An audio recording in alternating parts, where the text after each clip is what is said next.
안녕하세요, 다올드입니다. 이번 영상은 X에서 참 재미있는 파이 관련 이미지를 발견을 해서 한번 가지고 와봤습니다. 이 이미지를 한번 보면요, 어떻게 보면 상당히 재미있고 단순 밈과 같은 이미지로 해석이 될 수도 있지만 또 어떤 관점으로 보면요, 상당히 과학적인 분석이고 투자 심리, 인간의 이 소비 패턴, 그리고 파이 생태계에 일어나는 이 모든 현상을 함축하고 있는 소름 끼치도록 정확한 이미지이기도 하기 때문에 이 기회에 여러분들에게 한번 공유를 해드리고자 가지고 와 보았습니다. 일단 이 이미지를 해석을 해드리자면 파이 코인을 100파이 미만으로 보유하고 있는 사람들은 그 코인을 다 써버리고자 하는 욕망이 강합니다. 코인을 모으고자 하는 동기부여가 잘 만들어지질 않죠. 그리고 100파이에서 500파이 사이로 보유하고 있는 분들은 이 절반을 다 써버리고자 합니다. 그리고 500파이에서 1000파이 미만 사이로 보관하고 있는 사람은 보유량의 약 25%를 써보고 싶어 합니다. 1000파이에서 5000파이 미만으로 가지고 있는 사람들은 보유량의 10% 정도를 써보고 싶어 하고요. 그리고 5000파이에서 10,000파이 가지고 있는 사람들은 이 100% 락업을 걸었습니다. 그리고 10,000파이 이상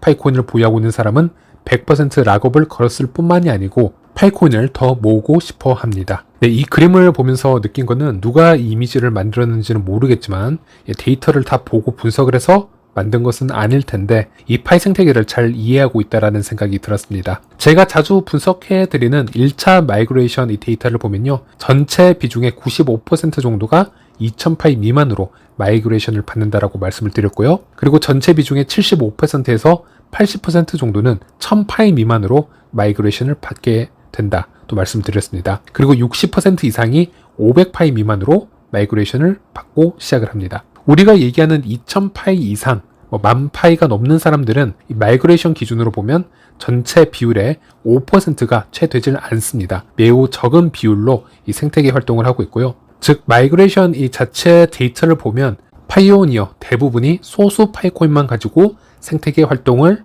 시작을 한다라는 것을 예측해 볼 수 있습니다. 그리고 마이그레이션 이후 이 P2P 거래 등을 통해서 지갑 보유량이 변화가 될 수 있는데 이 차트도 지난번 영상에서 한번 공유를 해드린 적이 있었습니다. 현재 마이그레이션이 된 지갑 중 약 76%가 지갑 밸런스가 10파이 미만으로 지금 표기가 된 것을 확인할 수 있고요. 1000파이 이상, 10,000파이 미만을 가지고 있어도 현재 상위권 2.5% 안에 들어간다, 이렇게 보시면 되겠습니다. 그리고 10,000파이 이상, 10만 파이 이하는 전체 0.006% 안에 드는 매우 소수라고 보시면 되겠고요. 10만 개 이상 지갑은 전체 약 120개가 조금 넘는 수준이라고 보시면 되겠습니다. 그리고 이 부분도 지난 영상을 통해서 자세하게 분석을 해드렸지만 밸런스가 상당히 적은 다수의 지갑들은 시간이 지남에 따라서 이제 마이그레이션 이후에 고래 지갑으로 서서히 파이코인을 뺏기게 된다, 이동을 시킨다라고 말씀을 드렸습니다. 그리고 이런 부분은 단순 차트만 보고 제가 그럴 것이다 라고 예상을 하기보다는 이전에 PIC 팀들과 또는 모더님들과 지갑 추적 데이터를 모으면서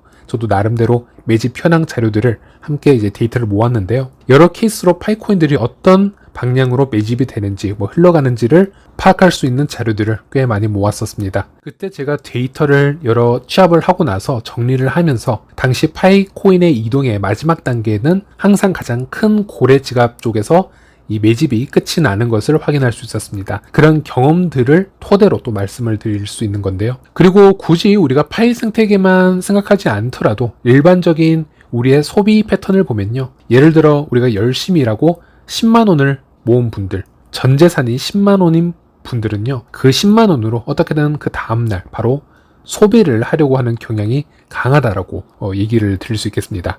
옷을 한 벌을 사려고 한다라든지 아니면 그 돈으로 친구들과 맛있는 음식에 맥주 한 잔 해보려고 하는 경향이 상당히 강하다라고 말씀드릴 수 있겠고, 반대로 돈 1000만 원을 어렵게 모은 분들은 그 돈이 축적되기까지 해놓은 고생을 잘 알고 있기에 그 돈을 쉽사리 소비하려는 경향이 좀 적을 수는 있습니다. 오히려 이 1000만 원을 몇 배로 더 늘리기 위한 이 동기부여가 충분한 분들이기 때문에 더 열심히 일을 하려거나 이 돈을 최대한 아끼려는 경향이 강할 수 있습니다. 이것은 인간의 심리이기 때문에 파이에서도 똑같은 소비 형태가 일어날 수 있다고 봅니다. 나는 100파이 이상도 가지고 있지 않는데 미래에 이걸로 내가 과연 부자가 될 수 있겠어 라는 생각을 할 수가 있고요. 나중에 파이가 잘 되면 그때 거래소에서 매수하면 되고, 일단 당장은 뭐라도 이 파이로 써보는 게 더 이득일 것이다, 이렇게 생각할 수 있죠.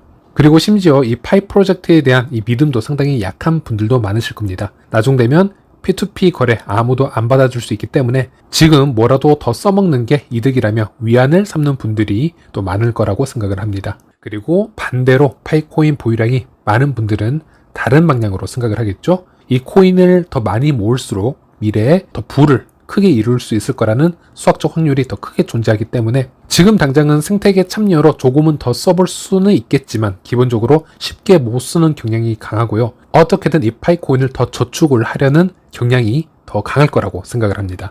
네, 그리고 우리가 파이가 이제 오픈 메인넷으로 전환이 되고 파이코인이 거래소에 상장이 되었다라고 가정을 해보겠습니다. 물론 이 파이의 최종 목적이 거래소 상장이라고 할 수는 없지만 이런 자율 상장 같은 경우에는 우리가 벗어날 수 없는 부분이기 때문에 얘기를 안 해볼 수가 없습니다. 자, 그러면 이 파이 고래들은 어느 시기에 이 파이코인을 거래소에서 매도를 시작할 거라고 예상을 하시나요? 그리고 이 다수를 차지하고 있는 이 파이코인을 많이 보유하고 있지 못한 분들은 언제 파이코인을 매수하려 거래소로 달려들까요? 사실 인간의 심리는 항상 비슷하게 작용을 하기 때문에 이 비트코인 과거 차트만으로도 어느 정도 예상을 해볼 수는 있습니다. 비트코인의 과거 데이터를 보면 이 검은 라인이 비트코인을 초기부터 대거 매집해 왔던 고래 지갑이라고 보시면 되겠습니다. 그리고 가장 아래 이 녹색 라인이 1비트코인도 없는 새우라고 보시면 되겠습니다. 이 고래나 새우라는 용어는 이 차트에서 이미 정해져 있는 용어이기 때문에 이렇게 이해를 해주시면 되겠고요. 2010년부터 차트를 보시면 비트코인의 가격이 상승할 때 전체 92% 물량을 가지고 있던 고래들의 물량이 서서히 개미들에게 넘어가는 것을 확인할 수 있었습니다. 특이한 건 중간에 비트코인을 조금이라도 더 가지고 있는 이 파란색 라인을 보시면요. 이제 물고기 수준이라고 표시가 되어 있는데 이런 물고기 수준의 지갑들은 비트코인 가격 변화에 따라서 매수와 매도를 전략적으로 선택하는 경우를 확인할 수 있었지만 이 녹색 라인의 새우들은 전략이 따로 있다라기보다는 비트코인 가격이 오르면 무조건 거래소에서 매수를 하는 패턴을 보여주게 됩니다. 그리고 10년이 지났을 때 90%가 넘던 고래 물량이 50%까지 떨어지고 그동안 이 다수의 이 새우 지갑들이 그 물량을 다 비싸게 매수를 하게 되는 것을 확인할 수 있습니다. 그리고 비트코인 고래 움직임을 보면 좀 전략적인 대응이 있었다라는 것을 확인할 수 있는데요. 이 차트를 보시는 것처럼 이 주황색 라인이 고래 지갑의 움직임이라고 보시면 되겠습니다. 2010년 초기 생태계에서 고래들이 엄청 많이 매집을 시작을 합니다. 채굴을 통한 매집이 될 수도 있고 비트코인이 몇 달러 이하일 때, 즉 값어치가 없을 때 대량으로 매수를 해놓은 고래 지갑일 수도 있습니다. 그리고 2013년 비트코인 가격이 펌핑을 시작하자 이 고래들이 물량을 털어냅니다.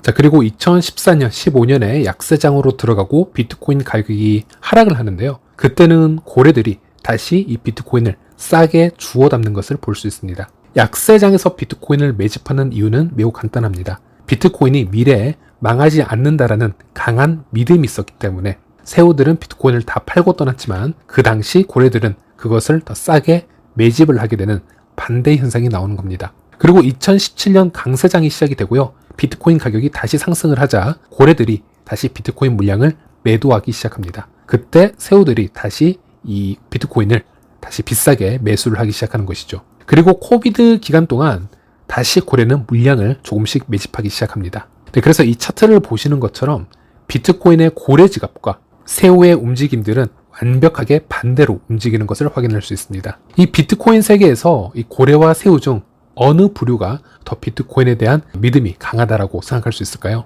제가 봤을 때는 비트코인 가격이 떨어질 때 오히려 이 비트코인을 과감하게 매수를 시작을 하는 이 고래 지갑의 부류가 이 비트코인에 대한 더 강한 펀더멘털을 이해를 하고 있고 이 네트워크에 강한 신뢰를 두고 있는 것이 아닌가, 저는 이렇게 말씀을 드리고 싶습니다. 현재 파이 생태계를 한번 생각을 해보면요.